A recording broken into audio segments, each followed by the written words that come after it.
Assalamualaikum. Okey, apa khabar semua? Lama kita tak buat video. Okey, kali ini adalah enjin Kelisa 1.0 kita kod dia EJ. Dia kalau kita nak kenal nanam kosong ke 1.0 ke 850 ke. Okey, dia berdasarkan kita tengok pada kod ni lah. Okay, paling mudah ada kita tengok kod ni. Kalau EJ 1.0, kalau ED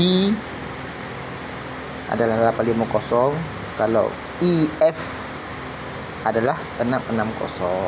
Okey, kategori enjin ni kita tengah proses overhaul. Okey ya. Ini baru kita siap pasangnya, pasang crankshaft. Kita dah buat clearance untuk crankshaft semua. So alhamdulillah, nanti next kita akan buat pasang pada barang-barang lain lah, piston, oil pump, water pump. Waktu tutup cover dia ni baru kita proses pada seterusnya lah.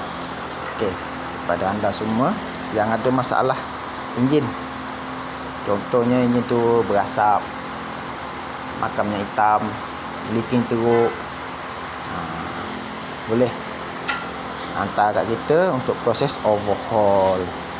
Okay. Overhaul ni dia banyak harga dia tak sama semua.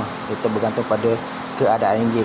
Contoh crank ni kita nak kena hantar engineering, nak kena tukar sebab dia cala teruk ke. Lepas tu macam piston nak kena rebo ke. Itu berbeza harga lah.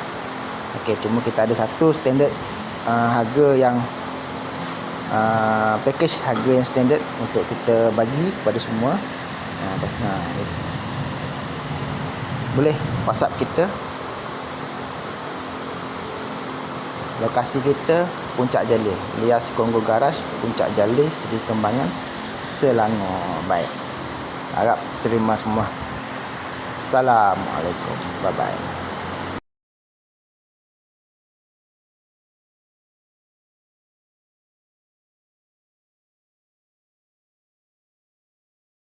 Okay, ini dah kita dah pasang. Nampak dia pun ada sini pun dia ada sendiri pun dah ada gap. Ni pun dah ada gap. Sini pun dia ada gap. Jadi dia tak langgar lagi dah. Bila kita pusing ni, dia tak ada geser lagi dah. Lepas tu orang tepi ni pun cantik. Alright. So inilah dia. Terima, insyaAllah.